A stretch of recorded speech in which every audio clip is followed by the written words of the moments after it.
Hello friends, నమస్తే. Welcome back to our channel Satya vlogs. అందరూ ఎలా ఉన్నారండి? నిన్నటి వీడియోలో మా అపార్ట్మెంట్లో వినాయక చవితిని ఏ విధంగా జరుపుకున్నామో అనేది షేర్ చేశాను. ఇవాల్టి వీడియోలో మా అపార్ట్మెంట్లో మేమందరం కలిసి వినాయక నిమజ్జనాన్ని ఎంత ధూమ్ధామ్గా చేసుకున్నామనేది ఈ వీడియోలో అయితే షేర్ చేస్తున్నాను. చవితి రోజున మేమందరం కలిసి విష్ణు సహస్రనామాలు చదివామండి. నెక్స్ట్ డే వచ్చేసి ఆదివారం కదా, ఆ రోజు మార్నింగ్ అయితే మేము లలిత సహస్రనామాలు అయితే చదివాము. చాలా మంచిగా జరిగిందండి మా వినాయక చవితి. మా వినాయకుడు, మా బుజ్జి వినాయకుడు చూసారా ఎంత ముద్దుగా ఉన్నాడో. చక్కగా తెల్లని పంచె కట్టుకుని చూడడానికి చాలా బాగున్నాడు కదా, దిష్టి తగిలేలా ఉన్నాడండి. అంత ముద్దుగా అయితే ఉన్నాడు. ఈ పక్కన లడ్డు కూడా ఉంది చూసారా. ఇది లాస్ట్లో అయితే వేలం పెట్టారు, అంటే వేలం పాట అంటాం కదా. అలాగే ఇక్కడ మేమందరం అయితే ఇప్పుడు లలిత సహస్రనామాలు చదువుతున్నామండి. యాజ్ ఇట్ ఈజ్ వాయిస్ పెడదాం అనుకున్నాను, కాకపోతే కొంచెం రీసౌండ్ అయితే వస్తుంది. అందుకే ఇక్కడ నేను వాయిస్ ఓవర్ అయితే ఇస్తున్నానండి. పంతులు గారు రావడానికి ఇంకా టైం ఉందండి, అందుకనే ఇంకా మేము ముందుగా లలిత సహస్రనామాలు పారాయణం అయితే చేస్తున్నాము. పూజ అయితే మాకు సండే 11 ఆ టైంకి స్టార్ట్ అయిందండి. అదే రోజున నిమజ్జనం అవ్వడం వల్ల ఇంకా ముందుగా పూజ చేసేసి తర్వాత లంచ్ అనేది కూడా ఏర్పాట్లు అయితే ఉన్నాయి. ఇవి ముందు రోజు దీపారాధన చేశాం కదండి, కొంచెం ఆయిల్ ఉంటే నెక్స్ట్ డే మార్నింగ్ కూడా వెలిగించేశారు. ఈ వినాయక చవితి పండగ అంటే నాకు చాలా ఇష్టం అండి. ఎందుకంటే ప్రతిరోజు కూడా అంటే ఎవరి పనుల్లో వాళ్ళు బిజీగా ఉంటే ఎవరి లైఫ్ వాళ్ళు లీడ్ చేస్తూ ఉంటారు. ఇలాంటి టైంలో చక్కగా అందరం కలుసుకుంటాము, అందరూ మీట్ అవుతాము, మంచిగా కబుర్లు చెప్పుకుంటాము. చాలా బాగుంటుందండి. మళ్ళీ వినాయక చవితి ఎప్పుడెప్పుడు వస్తుందా అని అయితే నేను చూస్తూ ఉంటాను. మా అపార్ట్మెంట్లో అయితే ఒకరోజు చేసి నెక్స్ట్ డే ఈవినింగ్ నిమజ్జనం అయితే చేశామండి. కానీ 1 డే చేసినా చాలా బాగా జరిగింది. మామూలు రోజుల్లో అయితే ఎవరి వర్క్లో వాళ్ళు బిజీగా ఉంటారు కదా, ఎవరి ఇంట్లో వాళ్ళకి సరిపోతుందండి. కానీ ఇలాంటి పండగ టైంలోనే కదండి అందరం కలుసుకునేది. ఇక్కడ మా గౌతమ్ అయితే పూజలో పెట్టిన పెన్నులు ఉంటాయి కదండి, అవన్నీ అందరికీ డిస్ట్రిబ్యూట్ చేస్తున్నాడు.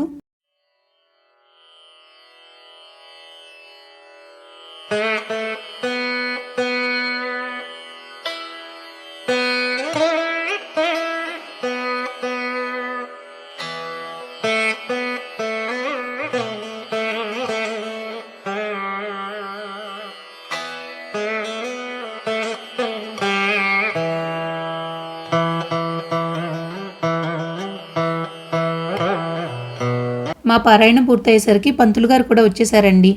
ఈలోపు మాకు లంచ్ ఏర్పాట్లు అయితే జరుగుతూ ఉన్నాయి. ఈ బ్రేక్లో మేము ఒక సాంగ్కి మంచిగా డ్యాన్స్ అయితే చేసామండి. దేవుడి పాట అయితే పెట్టుకున్నాము. అప్పటికప్పుడు అండి, ఇన్స్టెంట్గా మేము ఎలాంటి ప్రిపరేషన్ లేకుండా అప్పటికప్పుడు చేసామండి. నాకైతే చాలా బాగా నచ్చింది. మీరేమంటారు? మీరు కూడా చూసేయండి.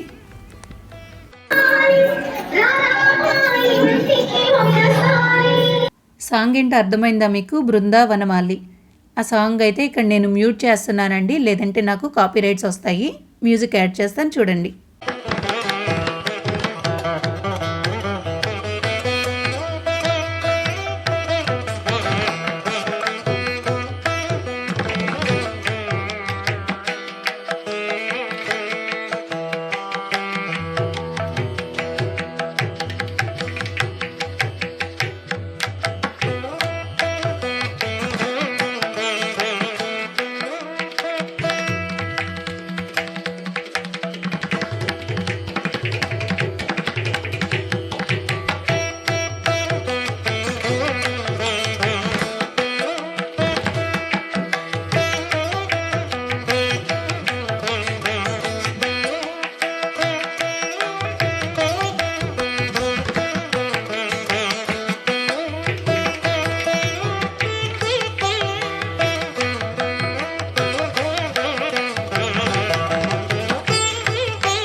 చూసారు కదా మా డ్యాన్స్ ఎలా ఉందండి? ఎలాంటి ప్రిపరేషన్ లేకుండా మాత్రం చేసామంటే చాలా గ్రేట్ కదండి మేము.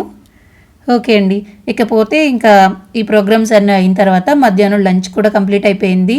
ఐటమ్స్ అయితే చాలా బాగున్నాయి. ఇంతలో మాకు ఊరేగింపుకి, అంటే స్వామివారి ఊరేగింపుకి కావాల్సిన ట్రాక్టర్ కూడా వచ్చేసింది. వర్షం రాబోయిందండి. లక్కీగా ఆ టైంలో ఇంకా వర్షం అయితే ఆగిపోయింది. విజయవాడని 10 రోజులుగా వర్షాలు అయితే వదిలిపెట్టలేదండి. లక్కీగా మా వినాయకుడి నిమజ్జనం రోజునైతే జస్ట్ రాబోయింది, కానీ ఆగిపోయింది. ఇంకా పంతులు గారు స్వామివారికి దిష్టికి కావాల్సినవన్నీ రెడీ చేస్తున్నారు. ఈ బాక్సులు ఏంటంటే పులిహోర ప్రసాదం. మధ్యాహ్నం కూర్చుని ఇంకా లంచ్ అయిపోయిన తర్వాత మేమందరూ ఈ ప్యాకింగ్లు అయితే చేశాము. ఈ చిన్న చిన్న బుజ్జి గణపయ్యలన్నీ కూడా ముందు రోజు ఎవరింట్లో వాళ్ళం పూజ చేసుకుంటాం కదా, ఆ విగ్రహాలన్నీ కూడా తీసుకొచ్చి ఇక్కడైతే పెట్టారు. అలాగే ముందు రోజు స్వామివారికి పెట్టినటువంటి పూలు, పత్రులు ఇలాంటి అన్నీ కూడా క్యారీ బ్యాగ్స్ తీసుకొచ్చి ఇక్కడైతే పెట్టారు. ఇవన్నీ కూడా ఇంకా నదిలో అయితే కలుపుతారు కదా, అందుకనేసి ఇక్కడైతే పెట్టారండి.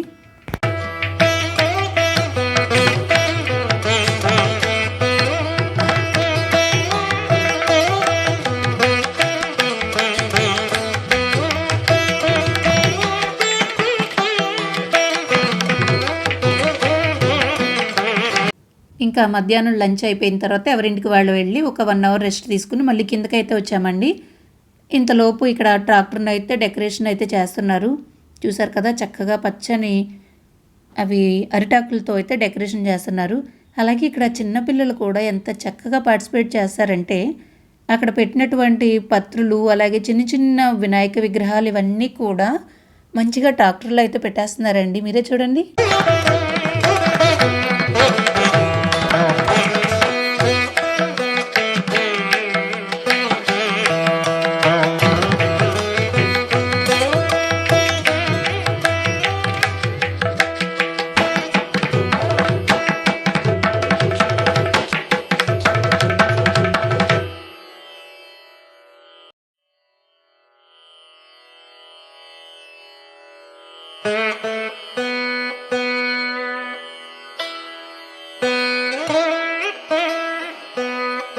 మా బుజ్జి గణపయ్యని గంగమ్మ ఒడికి చేర్చడానికి ఏర్పాట్లు అయితే జరుగుతూ ఉన్నాయండి.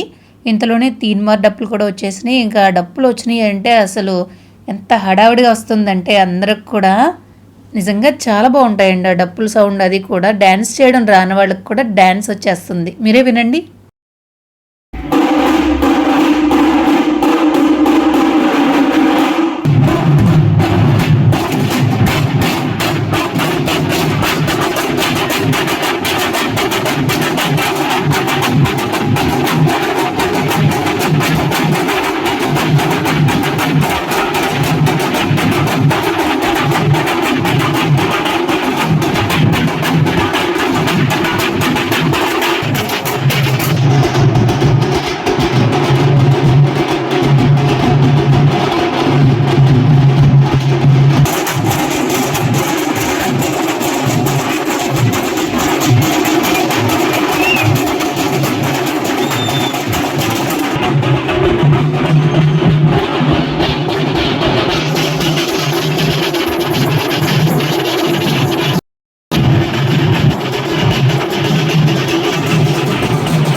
కానీ ఇలా నిమజ్జనానికి వినాయకుడిని తీసుకెళ్తే మాత్రం మనకి తెలియకుండానే అంటే చిన్న ఎమోషన్ అయితే వచ్చేస్తుంది. అలాగే కొంచెం గూస్ బంప్స్ కూడా వస్తాయండి.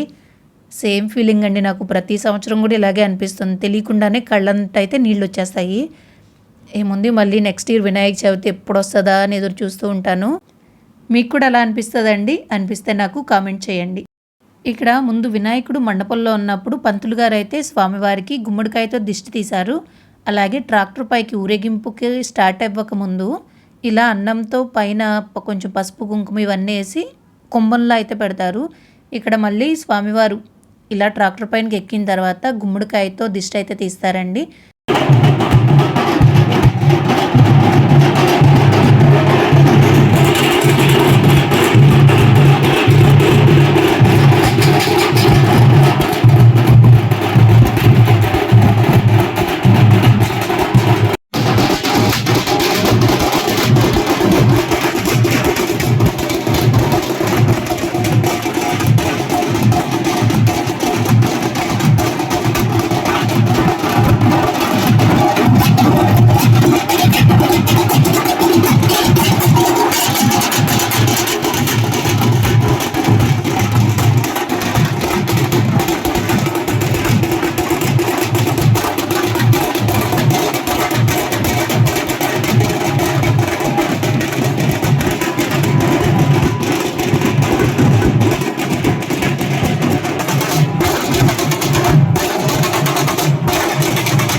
తర్వాత ఇలా గుమ్మడికాయ ఇంకా కొబ్బరికాయతో స్వామివారికి దిష్టి తీసిన తర్వాత మేమందరం కూడా స్వామివారికి ఇలా నీళ్లు అంటే అందులో కొంచెం పసుపు అలాగే వేపాకులు కూడా వేసి స్వామివారి ముందు ఇలా వారపోస్తామండి.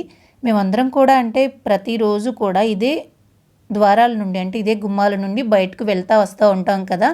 స్వామి మేము చేసే పనులకు ఎలాంటి విఘ్నాలు లేకుండా చూడు స్వామి అని చెప్పేసి స్వామివారికి నమస్కరించి మేము కొబ్బరికాయనైతే కొడతామండి. ఇక్కడ మేమందరూ కూడా అదే చేస్తున్నాము.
చూస్తున్నారు కదా మా వినాయకుడి నిమజ్జనం ఎంత ధూమ్ధామ్గా జరుగుతుందో.